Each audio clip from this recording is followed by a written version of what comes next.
वस्त्रं समर्पयामि।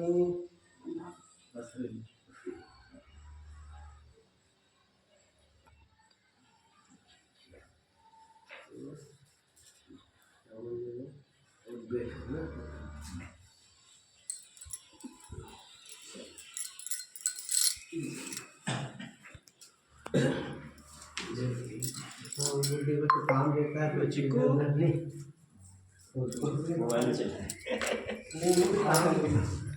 काम देता है तो घर में क्या करना ऐसे घुमाने लगे। हाँ ऐसे घुमा लिया था। मंगलम भगवान विष्णु मंगलम गणपतये मंगलम पुंडरीकाक्ष मंगलाय तनोहरि सर्वमंगल मांगल्ये शिवे सर्वार्थ साधिके शरण्ये नारायण नमस्ते बोल सत्यदेव भगवान की जय। मोहन बंसी वाले की जय। नाथ की जय। गोपाल कृष्ण भगवान की जय। व्यासवाच एकदा निशारण्ये सुंदर यह प्रपंचुर्गे सर्वे सूत्रम पुराणिकम करो। व्यास जी ने एक समय नैमिषारण्य में 88,000 ऋषि इकट्ठे हुए और सूर्य से पूछने लगे कि जिस व्रत के करने से तब अदृष्ट फल प्राप्त होता है उसको महर्षि आप हमसे कहिए। सूर्य जी बोले नारद जी। एक समय नारद जी इसी प्रकार लक्ष्मीपति विष्णु भगवान से पूछा। विष्णु भगवान ने देव ऋषि नारद से जिस प्रकार कहा उसे तुम मन लगाकर सुनो। एक समय नारद जी दूसरों की भलाई की इच्छा के लिए अनेक लोगों की यात्रा करते करते मृत्यु लोक में गए। ये मृत्यु लोक है अपना, टीवी में आते ना नारद जी खबर करते ना इधर ना, तो ये मृत्यु लोक है अपना। अब यहाँ आए और यहाँ सबको दुखी देखकर अभी अपन बहुत मुश्किल से मनुष्य बने, ये समझ लो आप। इसके बाद के योनि में जाना, अभी अपने से अच्छे बुरे कर्म होंगे, फिर अपन क्या मानो कुत्ता बैल गाय बकरी क्या बनेंगे, फिर मरेंगे, फिर पैदा होंगे। हाँ थोड़े चोरिया सीधा। तो फिर वो उनने के भगवान के पास नारद जी ने खबर की दुखी को देखते कि भाई भगवान से पूछेंगे इनका कोई उपाय हो तो बताओ। अच्छा मनुष्य योनि में तुम अच्छे समझते हो सबसे बढ़िया है ना, सबसे बढ़िया योनि है। कपड़े ये छोरा फोन चला रहा है नहीं, कुत्ता फिर सुनाएगा क्या नहीं है। कपड़े ये कि मैं मम्मी ये कपड़े नहीं पहनूंगा, आप कहो नहीं भैया ये घड़ी लूंगा ये फोन लूंगा, मतलब अपन सब शो बनाएगा। तो मनुष्य योनि में, पशु योनि में जाएंगे तो क्या करेंगे, कुछ नहीं कर सकते, कुछ नहीं कर सकते। खाना और सोना।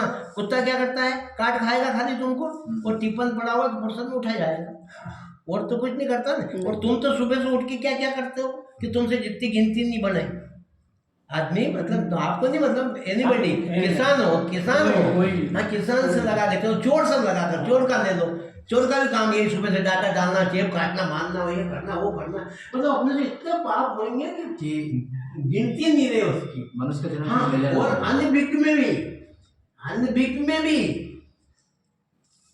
तुमने उंगली बताया वो भी पाप है। हाँ गाय वो खा रही, तुमने उसको किया था भैया तुम्हारी गाय खा रही है, वो भी तुमने पाप कर लिया। तो इतने ऐसे कई तरह के पाप है, उससे अपने को इसकी सजा मिलती है। और पशु योनि में अच्छा फिर अभी तुम इसका निवारण कर सकते हो कैसे, पहला एक पूजा करो है ना, जिसके बाद में गंगा जी जा सकते हो, हरिद्वार जाते हो, माला जप लेते हो, राम राम बोल लेते हो, भजन कर लेते हो, भाई बुलाए तो भाई भजन हो गया वहाँ जाते, मतलब एनीबॉडी काम कुछ भी अपन भगवान के सामने कुछ भी कर सकते। कुत्ता बिल्ली से ऐसा नहीं होता है, गाय से भी नहीं होता है, जो भी मतलब जानवर पशु होने में जाएंगे तो अपने पास ऐसी कोई सिद्धि नहीं है। अपन 50% इसका निवारण कर सकते हैं, यदि 100 कर लिया अपन ने तो 5-50 तो अपन कर ही देंगे। ऐसे धर्म कहेंगे, अभी आप दो कथा तो आप भी बांट सकते हैं, पर 2 पैसा धर्म होएगा अपने हाथ से। मुट्ठी धर्म कहते हैं ना, ब्राह्मण आ जाएगा तो उसको सीधा देंगे, मुट्ठी धर्म हो जाएगा। तो हर काम का मतलब बेटी हो या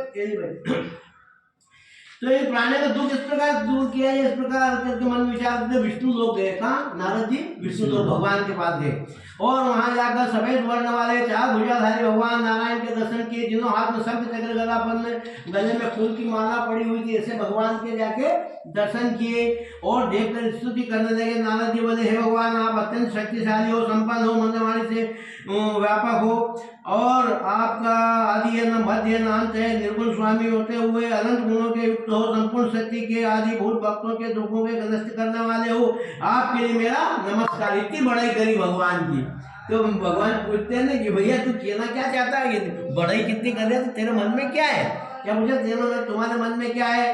बिंदु सुन भगवान ने किया तो वो नारद जी भी सुनकर विष्णु भगवान ने दर्शन बोले, हे मुनि अब अपना मनोरथ तुम्हारी जो बात है वो मेरे को कहो, किस बात के लिए तुम आए हो वो बताओ मेरा, कहो उसका मैं उत्तर दूंगा। नारद जी बोले, मृत्यु लोक के सभी प्राणी पूर्व पापों के कारण, अब जैसे अपने सोएगा वो पूर्व पाप हुआ ना, तो फिर अपन बढ़ेंगे तो उसके बाद में फिर जो पाप होगा, पूर्व पापों के कारण अनेक योनि उत्पन्न होते हैं, अनेक योनि में उत्पन्न होंगे अभी, और उन पापों को करने से महा दुखी होते हुए स्वयं स्वामी यदि आपके ऊपर कृपा हो तो उनका दुख किस प्रकार दूर किया जाए, ऐसा कोई दवाई हो तो बताओ। श्री भगवान ने कहा, है पुत्र तुमने संसार के लिए बहुत ही अच्छा प्रश्न किया है, बहुत अच्छी बात पूछी है, जिसके उपाय से प्राणी मोह से मुक्त हो जाएगा, ऐसे तुमको दवाई में बताता हूँ।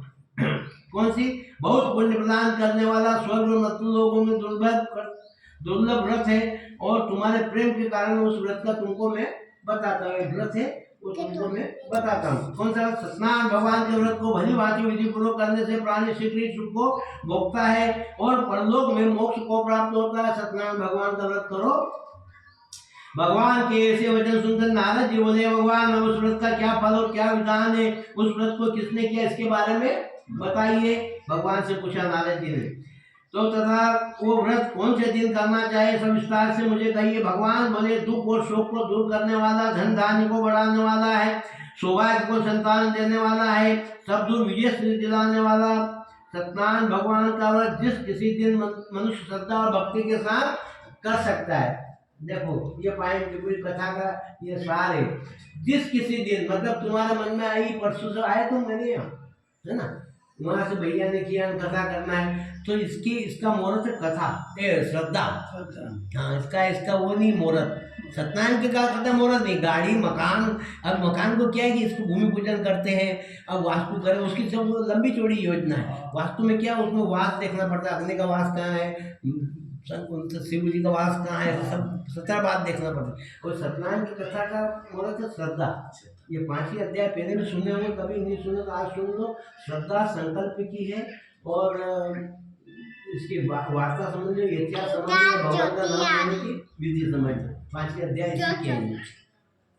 तो किसी भी दिन, जिस दिन तुम्हारा मन हो, तो भगवान जिस लकड़हारे के सुनी, लकड़हारे के पास पेशेंट थे, ब्राह्मण आएगा, उसके बाद भी पेशेंट थे, मान के कथा करें, बस संकल्प लेना पड़ेगा, मैं ये करूँगा। तुम्हारे गाँव से तो तुमने ऐसा संकल्प लिया कि मैं आके ऐसा करूँगा यार, मैं 4 व्हीलर लूँगा और मकान बनूंगा, प्लाट लूँगा, मतलब ऐसा करना पड़ेगा तो होगा, ऐसे नहीं खाए पिए ना उड़ाया, चलो अपन तो होटल में खाएंगे, आज मत बना रोटी, चलो वहीं खा लेंगे, तो वहाँ कहीं खाते तो खा लो, फिर घर चले जाओ, खाली पी लो, घर आए, गाँव से पूछे ये गए थे, आ गए वापस, ये तो संकल्प से होगा, संकल्प से काम हो रहा है। मकान भी लिया तो मन में सोचा कि लेना है तो लेना, जब लेना है ले लेंगे,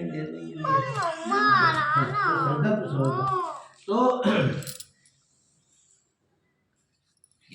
ये संध्या समय ब्राह्मण के साथ भगवान का पूजन करें, ब्राह्मण बंधु बांधव तत्पर हो, नैवेद्य पक्के मिठाई सवाया भगवान को नैवेद्य अर्पण करें, केले के फल, गेहूं दूध के आटे से बना हुआ गेहूं का आटा का चूर्ण बनाया हुआ जैसे बनाया आपने, और गेहूं आटा न हो तो चावल का ले ले, शक्कर लो तो गुड़ ले। सचिव में ऐसे ही था, पहले गुड़ की बनाते थे प्रसाद, तो गेहूं भी नहीं थे पहले।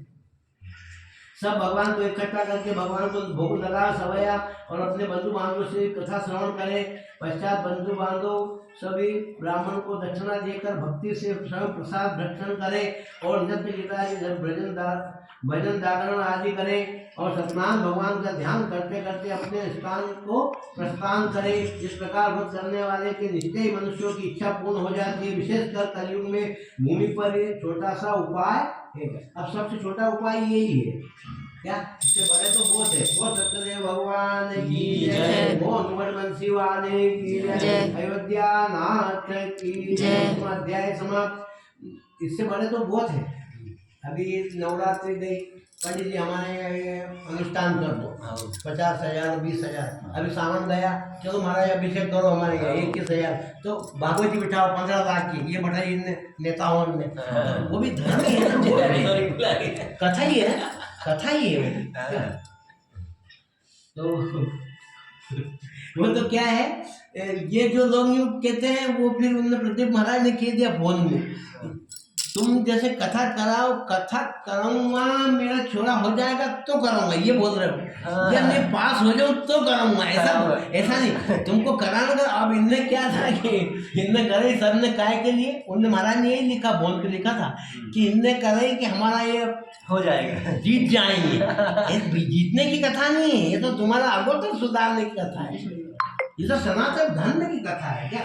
तो ऐसा कथा का तो करना अलग चीज है, फल देना, कर्म के फल तो भगवान, गीता में ज्ञान है क्या, ये गीता का ज्ञान है, कर्म करे जाए, गीता का ज्ञान है, कर्म का फल तो वही देते हैं।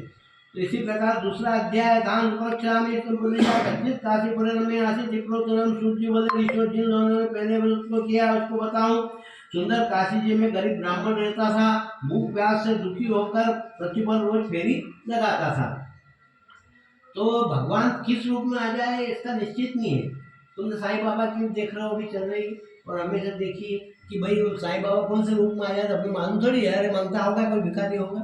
वो तो वो बाबा वो कह रहे हैं, अभी साईं बाबा का मुद्दा उठाया तो लोगों ने वो तो मुसलमान है, अरे मैं दुनिया हूँ, मैं भगवान हुई नहीं, तुम मेरे को जबरदस्ती भगवान कह रहे हो। मैं तो बाबा हूँ, मैं तो जैसे हनुमान जी भगवान नहीं है, वो भी सेवा की है, उनकी सेवा करते। तो महाराज मेरे को बहुत तकलीफ है, नारियल चढ़ा के आओ, कहेंगे वो खबर क्या है भैया बहुत तकलीफ है, सेवक हूँ तो भी भगवान की रिपोर्ट करती है, ऑनलाइन करता है ये साईं बाबा की। वो कह रहे हैं मैं थोड़ी हूँ क्या भगवान, जबरदस्ती तुम लड़ाई करते हो, लड़ाई करते हो, उसका मकान मंदिर उखाड़ेंगे ना वो करेंगे क्या। तो ऐसा है कि कौन से रूप में, तो वो ब्राह्मण को फेरी लगाता था, गरीब आदमी था, तो भगवान से सहा नहीं गया। जब आइसक्रीम होता है तो अपन कहते हैं भगवान तू ही संभाल, अब तो बहुत बुरी हो गई, अब अस्पताल में कोई जैसे ऐसे हो जाता था ऐसे करते थे, भगवान के ऊपर जाता। तो उसे वो बेचारा गरीब था, उसको पैसे थे नहीं मांग के करना, तब वो उसने क्या करा कि उसको भगवान ने बूढ़े ब्राह्मण का रूप धारण करके खड़े हुए उसके सामने, और क्या बोले कि है ब्राह्मण तुम सदा दुखी होकर पृथ्वी पर क्यों फेरी लगाते हो हैं। और उनसे पूछा तो विप्र ने ब्राह्मण ने कहा महाराज दुखी हुआ, मैं पृथ्वी पर फेरी लगाते इसलिए कि मैं सुनना चाहता हूँ। ब्राह्मण बोला मैं बहुत ही गरीब हूँ और भिक्षा के लिए रोज फेरी लगाता हूँ, किनको क्यों भगवान को। बूढ़े ब्राह्मण बन के आया था भगवान को, क्या उनको नहीं मालूम कि भगवान है। यदि हे भगवान यदि आप उसका उपाय जानते हो कृपा करके बताइए। ब्राह्मण बोला कि सत्यनारायण भगवान का मन चाहे फल देते हैं, इसलिए ब्राह्मण तो उनका व्रत पूजन करो, व्रत करने से मनुष्य के सब दुख दूर हो जाते हैं। ब्राह्मण को ठीक इस तरह से सारा विधान बताकर बूढ़े ब्राह्मण का रूप धारण करने वाले सत्यनारायण भगवान वही अंतर्ध्यान हो, भगवान बता के अंतर्ध्यान हो गया। जिस व्रत को व्रत ब्राह्मण ने बतलाया उसको मैं करूंगा, उसको रात भर नींद नहीं आई। ये भी एक बात है, ये तुमको नहीं आई, वो तुम भी कल परसों से आए हो तो तुमको भी ये नहीं इसको धोना है ना भैया, वो करना है, ये करना है पंडित जी के पास। मतलब कोई काम के अपना फायदा वाली हो, एक दवाई मिल रही है यहाँ पे छत्तीसगढ़ में मिल रही, बैतूल में मिल रही, कहाँ भी मतलब इटार से मिल रही तुम्हारी कि भाई वहाँ दवाई मिलती है तो हमको रात भर जगना है, सुबह गाड़ी पकड़ना है और वहाँ जाना है। तो ये दवाई तो है उसको गरीब मिटाने की, तो उसका पंडित जी को बताया कि तुम ये करोगे तो गरीबी मिट जाएगी। तो पंडित जी को रात भर नींद नहीं आई।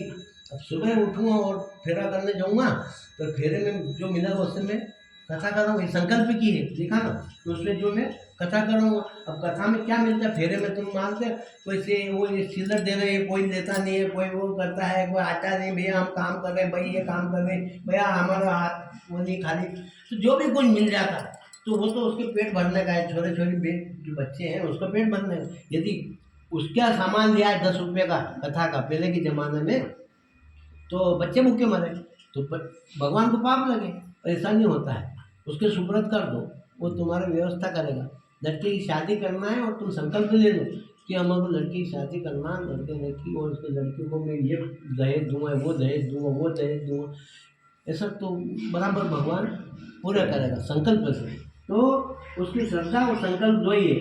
उसको रात में सवेरे उठा और व्रत निश्चय किया कि भिक्षा में जो भी मिलेगा उससे मैं सत्यनारायण भगवान का व्रत करूँगा।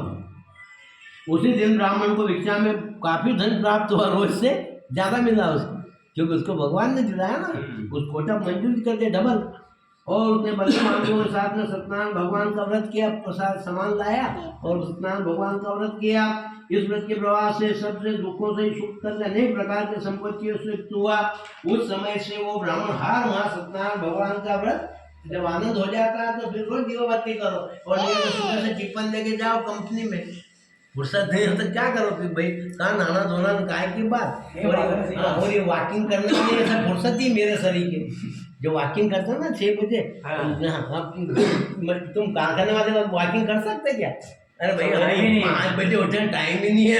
तो आते हैं वो तो क्या, तो ये जब आनंद हो गया तो पंडित जी को आनंद हो गया तो हर माह सत्यनारायण भगवान का पूजन करवाने लगे। इस तरह सत्यनारायण भगवान के व्रत करके वो ब्राह्मण पापों से छुटकारा पाकर मोक्ष को प्राप्त हुआ।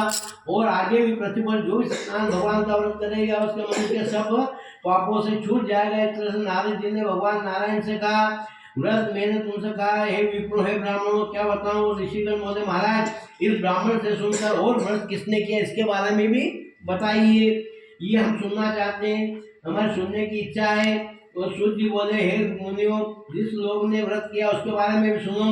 एक समय ये ब्राह्मण पर्याप्त धन आर्जन कर सत्यनारायण भगवान का व्रत कर रहे, जैसे अपन कर रहे, तो बाहर टेंट लग गया, कोई पूछ गया क्या क्या प्रोग्राम है यार, अभी भी दिखे दिया बत्ती उधर होकर दिख जाएगी यार, क्या क्या दिया बत्ती ना आदमी बैठे हैं, क्या प्रोग्राम। तो एक लकड़हारा लकड़ी का बोझा लेके उधर से निकला। अब किसी घर में ऐसे इंटर नहीं हो सकते, तो पानी के उद्देश्य से गया, पंडित जी पानी पिला दोगे ऐसे करके, प्यास के उद्देश्य से पंडित जी के घर में गया, लकड़ी का बोझा बाहर रखा, ब्राह्मण के घर में गया और प्यास से दुखी लकड़हारे ने ब्राह्मण को व्रत करते देखा। ब्राह्मण को नमस्कार कर बोला, आप ये क्या कर रहे हैं, इसके करने से क्या लाभ मिलेगा मुझे बताइए। तो ब्राह्मण बोला कि ये सब कामनाओं को पूरा करने वाला सत्यनारायण भगवान का व्रत है और उन्हीं की कृपा से मेरे यहाँ धन धान्य सुख वैभव हुआ है। भैया सत्यनारायण भगवान का व्रत है और इससे मेरे यहाँ आनंद हुआ है। इस व्रत के विषय में जानकर लकड़हारा बहुत प्रसन्न हुआ और चला गया। सत्यनारायण देव के लिए मन में विचार किया और आज लकड़ी बेचने से जो भी धन प्राप्त होगा उससे मैं सत्यनारायण देव का उत्तम व्रत करूंगा। उसने वही संकल्प लिया। लकड़ी पहले कहाँ बिकती थी सतयुग में, आज भी लकड़ी की कोई कीमत थोड़ी, पर वो क्या है कि ऐसी इमारती भगवान की कृपा से उसे दुना कीमत प्राप्त हुआ। और वहाँ जाकर उसने प्रसन्न होकर केले के फल, शक्कर, घी, दूध, गेहूं का आटा बनवा कर लाया और सबको इकट्ठा सवाया बनवा देकर अपने घर को भाई बांधवांत में वैकुंठ लोक को चलाया। आनंद हो गया।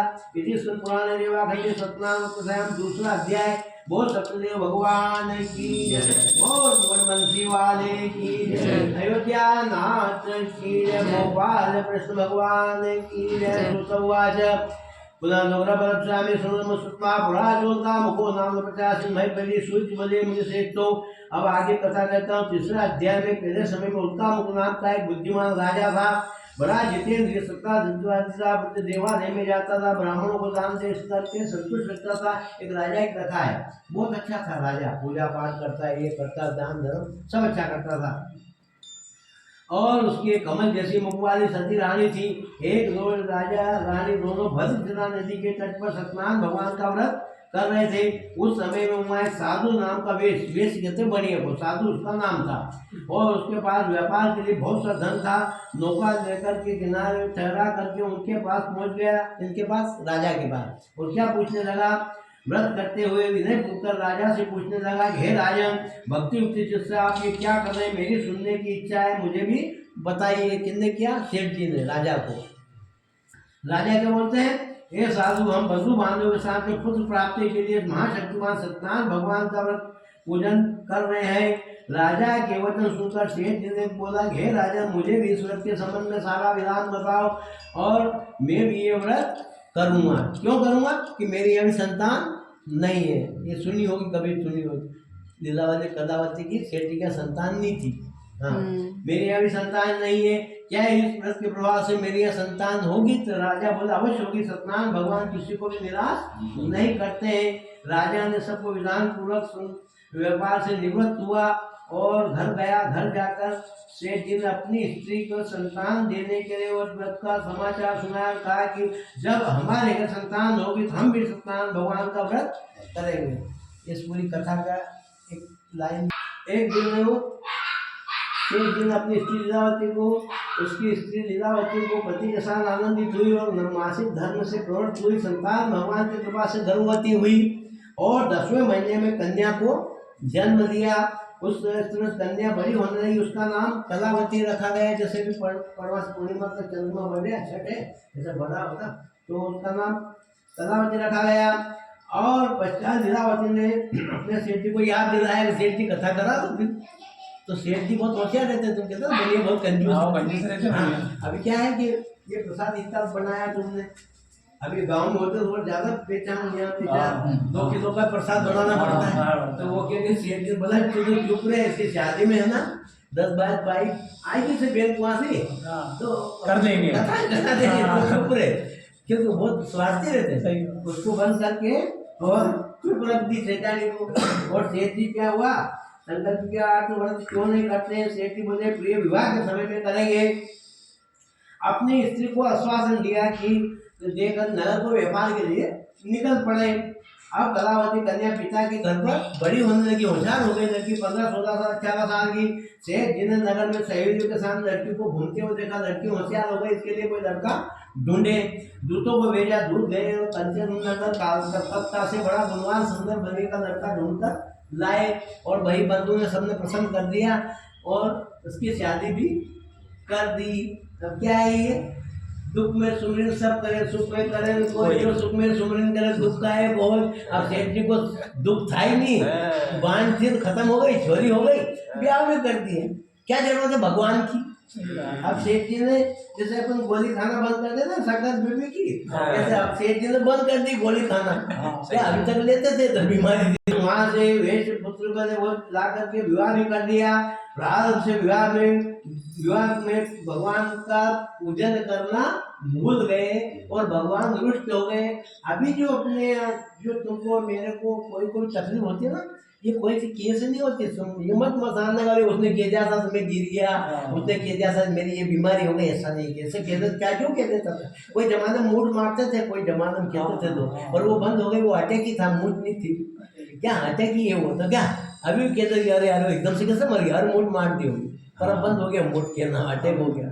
तो कहने का मतलब कि वो है ना सेठ जी पूजा करना भूल गए, दुख में सुमरन सब करे। तो अब उनको दुख ही नहीं है, तुम क्या है तकलीफ होती है तो अपन मंगलवार को शनिवार को हनुमान जी के काम में प्रवीण हो, जमाई के लिए 17 जमाई तो हुए। अब तो क्या डर मारा है, अब इनसे भगवान रुष्ट हुए। भगवान ने उसको क्या किया है, सिंधु एक राव सरकार नगर सिंधु नगर में जाकर के व्यापार करने के लिए पहुंच गए 2 जमाई। अब भगवान की कला देखना, भगवान क्या कर देता है, उसकी लाठी में आवाज नहीं है। वो तो सोए किसे मर जाती है अपन नहीं बोलते, वो सोए मर गए, तो वैसे मरते हैं क्या।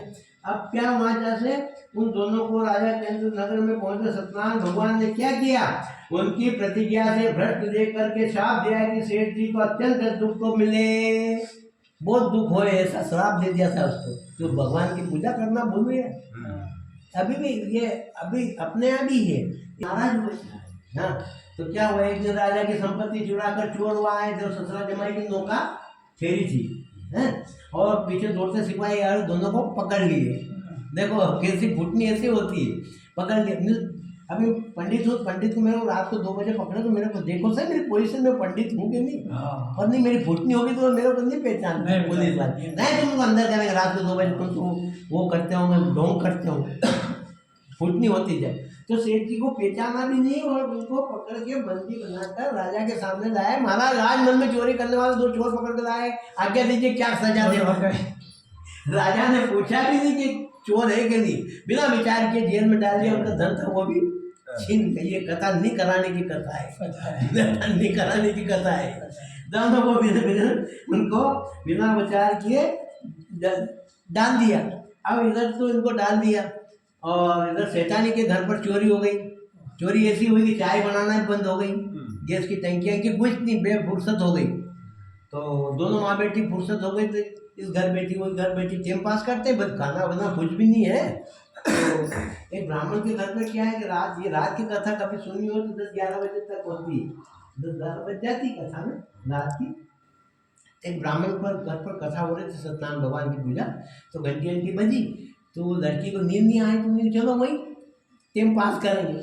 तो 10-11 बजे कथा सुन के आई तो उसकी माँ ने कहा, बेटी इतनी रात गई, होशियार बेटी तू कहाँ थी, तेरे मन में क्या है, ये लिखा है तेरे मन में क्या है, होशियार बेटी कहाँ थी तू। तो देखो माता ब्राह्मण के घर में मनोकामना पूर्ण होने वाला सत्यनारायण भगवान का व्रत हो रहा था, रात को मैं हुआ थी।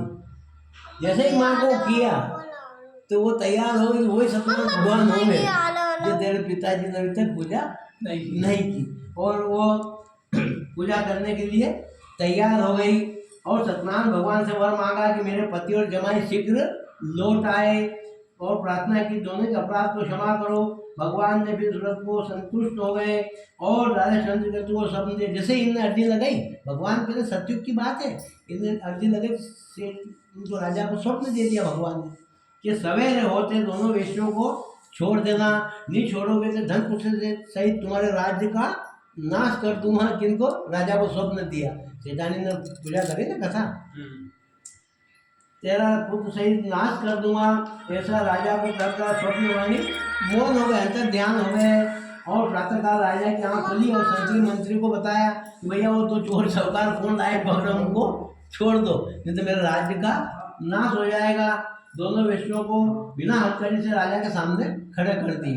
अब ये डर रहे थे आज कि आज क्या मालूम बेरू को भेज देंगे कि काला पानी भेजेंगे या पेशी और अभी 20 साल की करेंगे। तो ये गाय की जैसे खड़े हो गए। और राजा बोले क्या देखा, राजा आदर से बोला, जिस राजा ने पूछा नहीं था वो आदर से बोला हाथ जोड़ के, भैया आपके भाग्य ने कष्ट दिया, मैंने तो पकड़ा भी नहीं और देखा भी नहीं, आपके भाग्य ने कष्ट दिया। भाग से होता है सबका, कर्म के फल भोगना पड़ेगा, कर्म के फल तो भोगना पड़ेगा। ये कितनी भी कथा करा, जुलाए वस्त्र गहनों से पुरस्कृत किया और हजामत वगैरह बनवाई, बेड़ियाँ कटवाई, हजामत वगैरह बनवाई, वस्त्र बहनों से पुरस्कृत किया और अपने घर को जाओ ऐसा कहकर दोनों नमस्कार किया और बोले कि राजा हम हमारे घर को जाएं, आपकी कृपा से ये करके दोनों वेश्य अपने घर की ओर चल पड़े। ससुरा जमाई दोनों चल पड़े वहाँ से छूटे जेल से। इसके पुराने खंड सतनाम कथा 3रा अध्याय। बोल सत्यदेव भगवान की जय, बोल परमहंस वाले की जय, ज्ञानाथ की जय, गोपाल कृष्ण भगवान की जय। सुतवाच यात्रान वर्तमान साधु महाराज ब्राह्मण नहीं बिठाए देंगे, ज्यादा देर तो नहीं करनी। ब्राह्मणों को धन देकर अपने घर की ओर चला। सेठ जी वहां से छूटे जेल से और अपने घर की ओर चले।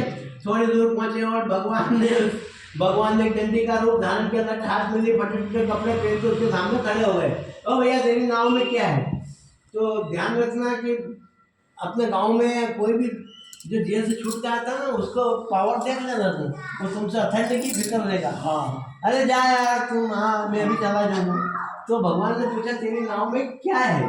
तो सेठ जी बोले मेरी नाव में फूल पत्ती बेलपत्र है। देखो मेरा जवाब की जगह क्या होगा, फूल पत्ती बेलपत्र है। तो भगवान को ऐसे निष्ठुर वचन है, झूठ बोली पसंद नहीं आई। उनने कहा तथा अस्तु, तेरी नाव में बेलपत्र फूल पत्ती हो, जैसा तेरा मन वैसा तेरा धन। तू कह रहा तो फूल पत्ती हो जाएंगे। ऐसे कह के भगवान उनको 17 बार पकड़े उसने, क्या तुम डाकू हो, चोर हो, नहीं हो। उन्हें भैया मैंने ये कुछ जो पोजीशन ऐसी थी भगवान, उन्हें थोड़ी दूर जाके भगवान जाके बैठ गए। तब ऐसा कह जैसा तेरा मन वैसा तेरा धन। सेठ जी आए तो नाव में भी कभी बैठे अपन, तो अपन पैर रखते थे उधर जाती सिंगल, और जब बैठते 30 आदमी तो बराबर चलती। चाहे वो तो फूल पत्ती की थी, कपड़ा हटाकर देखा सेठ जी ने केवल फूल पत्ती, बेहोश होकर जमीन पे हो गए, और बेहोश हो गए। जब आया पानी आनी छिटका और कहा महाराज क्यों दुख मना रहे हो, क्यों शोक मना रहे हो, जो बुढ़ा आया था वो सर्वसमर्थ है, वो दंडी स्वामी सर्वसमर्थ है, उसके पास चलने से मन वांछित फल मिलेगा, वही हाथ पैर जोड़ेंगे तो काम होगा। जमाई का कहना मानकर दंडी स्वामी के पास गए और दंडी स्वामी का श्राप एक कहकर दंडी स्वामी के पास गए। वहाँ जाकर के दंडी स्वामी से उनके शरण में चलना चाहिए। अत्यंत भक्ति भाव से नमस्कार करके बोला मैंने जो महाराज आपको असत्य वचन, झूठ बोला मैं, असत्य वचन बोला, उसके लिए अपराध को क्षमा करो। ये बार बार नमस्कार करके शोक से व्याकुल हो गया। वेश को इस तरह से हिसाब करते हुए देखकर दंडी स्वामी कहा रो मत, मेरे वचन को तू सुन, मेरी पूजा से बहिर्मुख हो गया है और एक दुर्बुद्धि मेरी आज्ञा से तुमने पुनः दुख पाया है, मेरी आज्ञा से ही हुआ। मैंने बताया जो भी कोई तकलीफ होती भगवान से ही होती है, किसी का बुरा मत मानो। क्या भगवान के वचन सुनकर वेश स्तुति करने को तैयार हुआ। सेठ जी बोले, भगवान आपकी माया से ब्रह्मा देवता भी मोहित हो गए, आपके अद्भुत गुणों को नहीं पहचान सकते। वह मैं दुर्बुद्धि मूर्ख आपको कैसे पहचान सकता हूँ? आप प्रसन्न हो जाइए, ईश्वर से आपकी पूजा में मेरी शक्ति होगी, उसका आपकी पूजा करूँगा। मुझसे शरणागत की रक्षा करो। पहले समान नौका में जो धन था तो उसको वेश के भक्ति भाव से वचन सुनकर भगवान प्रसन्न हो गए। मेरे जैसा धन था वैसा कर दो महाराज। तो भगवान प्रसन्न हो गए और उसकी इच्छा अनुसार वर देकर अंतर ध्यान हो गए। इच्छा अनुसार मतलब तेरा जैसा था वैसा हो जाएगा। सेठ जी नाव पर आया, नौका पर चढ़कर देखा नौका भरी हुई दिखी। इतने में भगवान खुश हो जाते थे। पहले चंदन नगर नहीं जाना पड़ता, यहाँ राजेंद्र नगर नहीं जाना पड़ता। इस कारण सत्यनारायण भगवान के पास मन चाह फल हुआ। साथियों से यथावती भगवान का पूजन किया और भगवान की कृपा से अत्यंत प्रसन्न हुआ और सत्यपूर्वक नाव को जोड़कर अपने देश की ओर चला गया। सेठ जी ने जमाई से कहा कि हमारी नगरी को देखो। वो अपने धन के रक्षक दूत को नगर भेजा और दूत नगर में जाकर के वेश की स्त्री को हाथ जोड़कर क्या बोला, सेठ जी बहुत सा धन लेकर संगी साथी नगर के निकट आ गए हैं। उस वक्त दोनों माँ बेटी सत्यनारायण भगवान का पूजन कर रही थी। तो माँ बोली, लीलावती की बेटी मैं तेरे पिता के लिए दर्शन के लिए चलती हूँ और तू भी आ जाना पूजा समाप्त करके। उसने ये नहीं बोला था कि प्रसाद लेके मत आना, ये प्रसाद की कथा है, तू भी आ जाना, ऐसा कह के वो चली गई उसकी माँ। प्रसाद को त्याग कर वो भी पति को देख, लड़की बोली मेरा भी तो पति है तो प्रसाद फिर ले लेंगे। प्रसाद लगाया फाटक में, वो भी चल दी। अब जैसे ही नदी पे पहुंची भगवान क्रोध हो गए कि प्रसाद से तेरा पति ज्यादा है, देख ले।